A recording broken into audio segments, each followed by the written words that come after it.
prominent speakers, very knowledgeable speakers have spoken before me, and that has made my job easier. Because I think more has been said. But nonetheless, we'll speak on few things which are very mundane and very basic. It may not be very much technologically heavy, but nonetheless very important. This is one of the definitions which I like the most. There is no well-defined boundary between honesty and dishonesty. The frontiers of one blend with the outside limits of the other. One who attempts to tread this dangerous ground, maybe sometimes in one domain and sometimes in the other. And this becomes more relevant because information technology has thrown up geniuses. Some geniuses have decided to be on the side of the law, and some geniuses have decided to be on the other side of the law. And that is why both this set of people are throwing challenges to each other. Unfortunately, as it seems as of now, the other side are posing more challenges than the people who can actually provide solutions. And why this is happening is not very difficult to understand. Because when you design a system, it has to be 100% proof. Because you have to be 100 times lucky. Whereas a criminal has to be just once lucky. And his crime pays off. So the old adage of crime will have to pay, this way or that way. Now, in a country like India, if you think of a situation that we are not only the largest consumer base probably in the world, we are also the largest software making population in the entire world. Any software that is designed anywhere in the world, there would be an Indian footprint on it. Now what is happening is, we are not manufacturing hardwares. In spite of using, I think, close to 50 crores of mobile handsets, we don't have a name to recount it. We don't have a name as far as the router is concerned. A very simple instrument.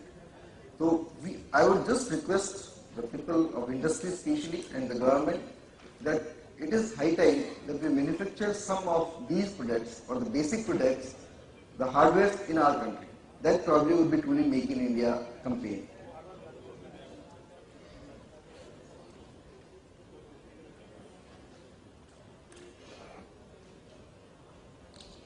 This direct connection is showing. Can we remove this? Or it's not mouse.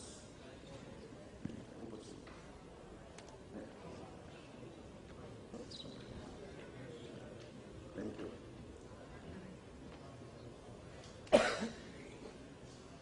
Now, these are very elementary things. The objectives of safe and smart city. Now again, we come to the basics thing.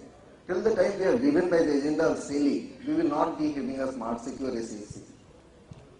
Because in a country of our dimensions, our diversities, our problems, till the time, as was very rightly said in the morning, speaker quoted John Kennedy, that I am safe as long as my people do not have that anger or that fear or that fire in themselves to harm me.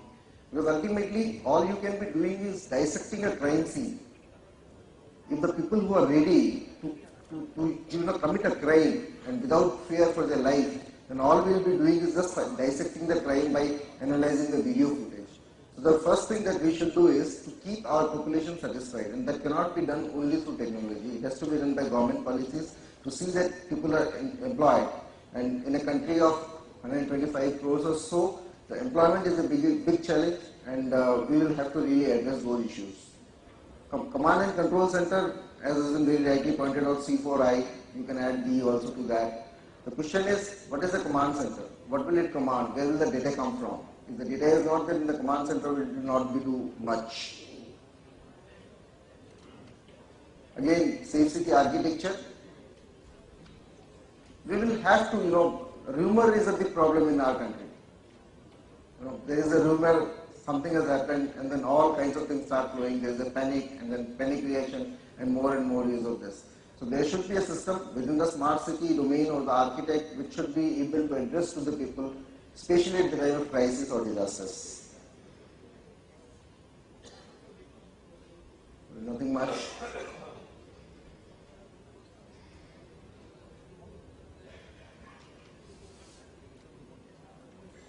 all these have been spoken about, so I did not kind of press these points again. Challenges also, the cyber security, because till the time the geniuses, the ethical hacker, as we call them, everybody has them to find out the loopholes or the plug the problems in the area. So, problem in the cyber world is physically a man can be anywhere and he can be doing harm to your system sitting from a far off place because he is on the information highway. But you cannot catch him physically because of the international problems or the international disputes. So those issues also will have to be worked out, and fortunately the government is already doing a lot in designing a law which is which will provide solution to those kind of problems. Traffic management in Bangalore, of course, it has been done, and they have a very good system in place, but most of it is done through public-private partnership and not through government tendering process. Similarly, the city of Surat, as you know, they have the best CCTV system, but again, the main point of contention is the video surveillance. You are having data, a lot of data, but who is going to analyze that? Who is going to see the data? And do you have that much of time? So the video surveillance system has to be inbuilt into that. This is again public-private partnership that I am talking about.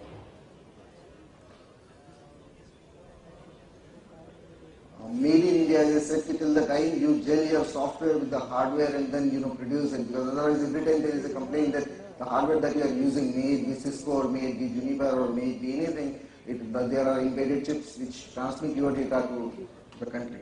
So the answer lies probably in Make in India.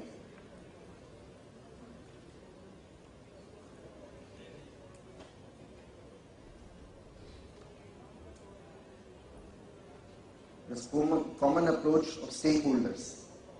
Stakeholders are the population. They are the most important component and they are the most neglected population.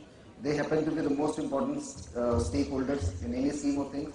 Until the time you consider them and their requirements, I don't think that you will be able to achieve the concept of smart or safe city.